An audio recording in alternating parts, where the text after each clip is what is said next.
Hello, everyone, and a very warm welcome to another edition of Marketing the Invisible. My name is Tom Poland, beaming up to you from on the sand as usual, next to the waves in little Castaways Beach, Queensland, Australia.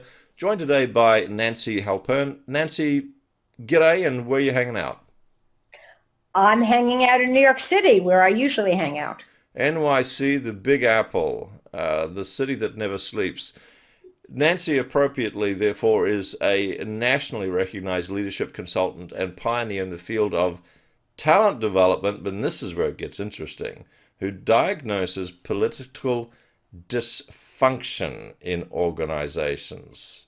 That is very clever, Nancy. Folks, it gets even more interesting. Nancy is leveraging thought leadership and intellectual capital from over 20 years of client engagements as a consultant. Do you do training as well, Nancy, or is it primarily consulting? I did do training in the past. Now I tend to focus more on consulting. And I imagine you either get dragged into or offer executive coaching as well? Yes. When you have your own shop, you're going to take a lot of different types of businesses because one thing can lead to the other. Yeah. So if the client's a good one, you don't want to say no. Well, yeah, I've often found that in consulting engagements or training engagements, in particular, where an exec will tap you on the shoulder and say, "Can you do some little coaching with me?" Or vice versa, you're doing some coaching with the exec, and can you train this with my group? So I just wondered. Thank you for confirming my deepest suspicions. Nancy helps companies find solutions to the most intractable of problems, which is office politics. She has created a proprietary model, which always excites me, based on the core concepts of, drumroll, political IQ, and uses that to assess organizations, teams, and individuals to pinpoint the sources and causes of workplace dysfunction and, no doubt, remove them. So, Nancy, drum roll, Yes. another drum roll, two in one interview. Wow. The subject is workplace politics and making sure they don't do you in. And Nancy's going to share with you folks how we can make sure that those workplace politics don't do you in just 7 minutes. So Nancy, our time starts now. Question number one, who was your ideal client? Private companies of 500 to 2,000 employees. Wow, we've got 6 minutes, 50 seconds left, therefore. Number two, what is the problem you solve? Workplace politics that derail careers and teams from meeting their business objectives. This is not your first interview, is it? No. Question number three. Yes. Mm-hmm. Question number three. Describe, please, the typical. There's 6.5 minutes left. We're going to be through this in 90 seconds at this rate. What are the typical symptoms that people experience with that problem? Turf wars, silos, gossip, and information hoarding. Right. So I'm not letting you get away with those answers. Start turf wars. Drill down a little, please. What are we talking about? Marketing Sure, v sales, or pick one. IT, product development, marketing, sales. all having a go at each other? We all have and go at each other because they want to protect their function. And my definition of politics is when people compete for limited resources. And that's in every business of any size that I've ever met. So that resource is headcount, manager's attention, budget, visibility, promotional visibility. Wow. And so you're going to end up with, people want, there's only a limited pie, and most people want more than one tiny piece. And blame shifting, presumably, from one turf to the other. It's so common, especially on teams. When something goes south, you don't want to be the one holding the bag. So you're going to find pass that bag along. Okay, so I'm not going to drill down on the silos because I think everyone knows basically what silos are. But what's the third one you mentioned? I mentioned gossip and information hoarding. Information hoarding. Wow. Okay, so question number 4. There's going to be some execs listening to this, hopefully, who are going, "Yep, that's us." And when they reflect on the things they've tried to stop this, they will have tried some stuff, maybe like the come to Jesus meetings and beating people over the head.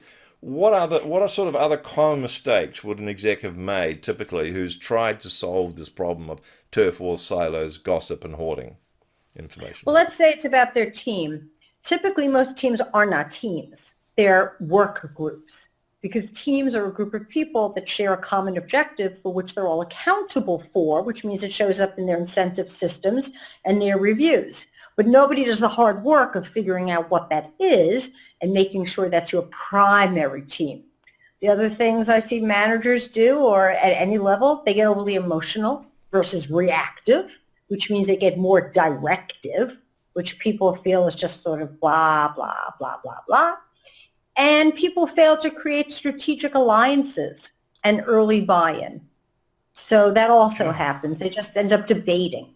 Well, there's absolute gold in there. I mean, just starting with, work groups versus teams, common incentives alignment.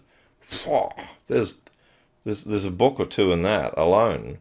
Folks, I don't know if you listened good to that answer, but if you didn't, you got to go back and replay that answer because there's absolute gold in there. Nancy, thank you. Question number 5, 3.5 minutes left and 3 questions left. Question number 5 is, what is one valuable free action that an audience member can take that it's going to help? It's going to take them a step in the right direction to solving this problem. It's not going to be the whole solution, but it's a step at least. Start by assuming that the other person is right. Then go from there. Because if the other person's resistant, guess what? They think they're right too. And you don't want it to be a war of attrition who wears each other down. If you begin from a different point of view, the logic will follow. And you'll be able to find a way to more seamlessly work together. Start from the assumption that the other person, is it even possible that someone else who has a different opinion from me could be right? Well, yes, it is possible. No, we lie to ourselves all the time. Just lie to yourself for a moment that the other person is right. But you might be surprised that they are. There's a lot of truth in what they're saying. Thank you. 2.5 minutes left. We are rocking and rolling. It's a New York minute, baby. Yes, we don't mess around in New York. Time is money. Let's hustle. Question number 6, what is one valuable free resource that you can direct people to that will further help them with this problem? NancyHalpern.com. There are 3 free ebooks you can download about dealing with your boss, dealing with a peer, or dealing with your team. Brilliant. And 2 minutes left. Question number 7 is, what is the one question I should have asked you but didn't? Can political intelligence be taught? And we've got a whopping 1 minute, 56 seconds left. So would you give us the answer, please? Would you give us the answer, please? Questions. I think political intelligence probably can be taught. Otherwise, well, why am I here? Exactly. I think you need to. Well, let's assume that it can. But can you elaborate? How is it taught? What has to change in order for that political intelligence to be embedded in a culture and organization? I think people are always going to be political. So the first thing is, I think, rip off the Band-Aid that it's a dirty word that we should never talk about, because we all know it's there. So it can be taught if you stop denying it exists.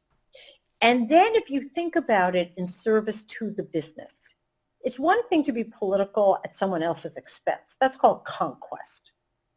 It's another thing to think about political sort of like, I don't know, maybe this is not the best example, but the European Union. That's a series of alliances.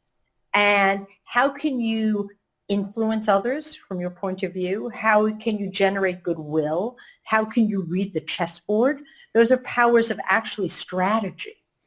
And so if you can learn to be more strategic versus reactive, then yeah, I think you can learn.